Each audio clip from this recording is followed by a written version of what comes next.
Any new legislation should address several key concerns. First, FERC should be permitted to take direct action before a cyber or physical national security incident has occurred. Second, FERC should be allowed to maintain the appropriate confidentiality of security-sensitive information. Third, the limitations on the term, quote, bulk power system, end quote, should be considered, as FERC cannot act to protect attacks involving Alaska and Hawaii, as well as some transmission and all local distribution facilities in large population areas. Finally, if Congress finds it appropriate, Congress should provide a mechanism allowing entities to recover costs that the utilities incur to mitigate vulnerabilities and threats.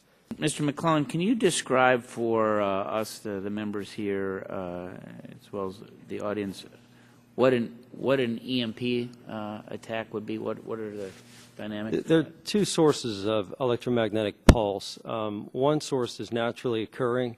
That source would be it's a solar magnetic activity that disturbs the Earth's atmosphere, magnetic fields, and ionosphere. It rolls them back, if you will.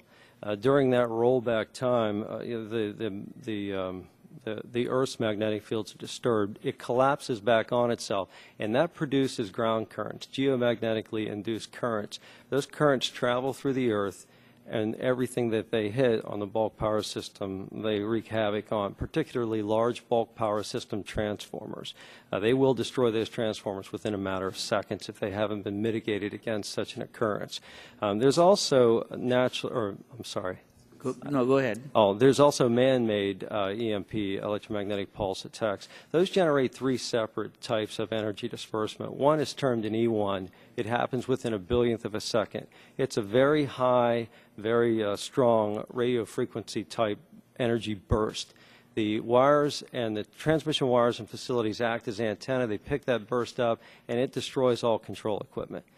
Very shortly thereafter, there's an E2 effect, which is similar to lightning. Utilities are very well mitigated against lightning. However, after an E1 burst, it's really uncertain as to how much more devastation it would cause. And then finally, there's the E3 effect, which is the first effect I described that happens naturally every so often. And how difficult is it to build a man-made device that would emit these EMPs? It's not difficult. It's not. For a nation state, for a sponsored terrorist organization, it's not difficult, and it's getting easier all the time. And can you tell us about what the cost might be? I don't have any information about costs. For a small, if it's a radio frequency weapon, a small RFI platform, those are less than $100,000 a piece. Those can be portable and they can be directed. You have to be pretty close to your target, but if you are close, you can direct. Pretty close, within a quarter mile, 100 yards? Within a few hundreds or thousands of feet, depending on the quality of the weapon itself.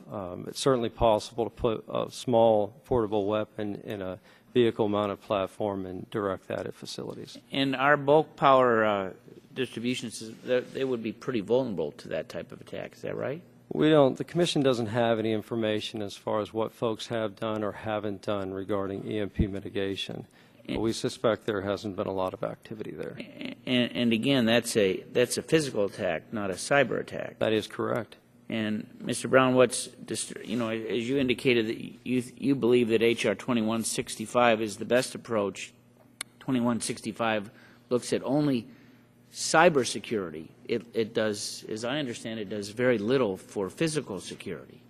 So if what your statement is on page 5, the CIP standards already in place are adequate for both physical and cybersecurity, how does that comport to an E1 or E2, obviously E2 or E3 as it relates to the distribution of that power across not only New York but all 50 states?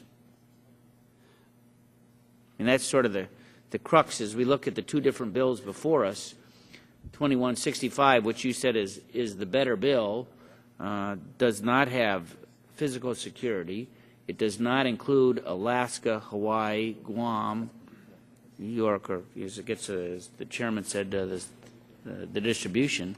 I don't know if you've had access to classified reports, as some of us were able to participate last week. Mr. McClellan was part of that discussion that we had. But I just want to know what evidence you have as you indicate that the President's standards are are adequate.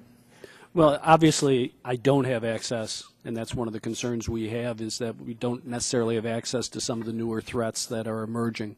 All we can judge on is what we know and see. Thank you, Mr. Chairman. One very specific question, and hopefully followed by a broad open question. In our briefing memo from committee staff, we have our attention pointed to physical vulnerabilities of the grid, and I'm just going to read you an excerpt. For example, large transformers essential to the reliable operation of the grid are manufactured outside of the United States, and replacement may require up to 2 years. A limited number of spare large transformers are available within the United States, and industry has developed a program, the Spare Transformer Equipment Program, or STEP, another acronym, providing for sharing of such assets in the event of a terrorist attack.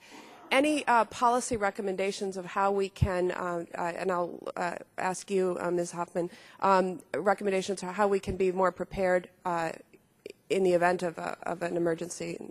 You bring up a very, very important point. It's critical to the reliability of the bulk power system is the recovery of that system.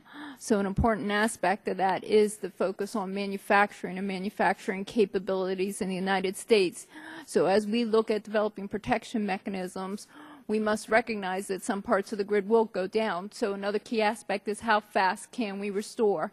And that's directly to what your is point, our which is very important. domestic manufacturing capacity, and what are we doing to bolster it? For large transformers, very limited. In fact, I think there's only one company that is being, that will be looking at large transformers.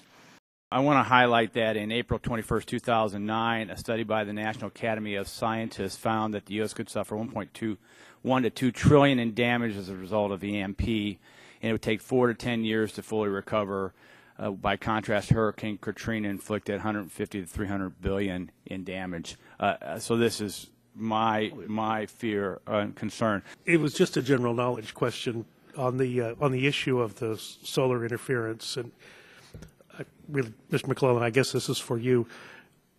A couple of years ago, when I was working with the pilots unions and the flight attendants unions on trying to mitigate their exposure to in-flight radiation, I got the impression that these things, there was a predictive ability to these. Are we able to predict with any accuracy the sudden burst of solar activity? That's an excellent question, and it speaks to, I've had the same question sort of posed a different way. If the Commission did have an emergency authority to be able to order mitigations against, say, solar magnetic activity, how could it exercise that when the warning would be so little? There is a satellite deployed. It's the ACE satellite. That gives about 15 to 30 minutes of warning for solar activity. And in fact, some of the most massive solar storms in history have been with little or no sunspot activity. So sunspot activity is not a good predictor of the magnitude of solar storm that might occur.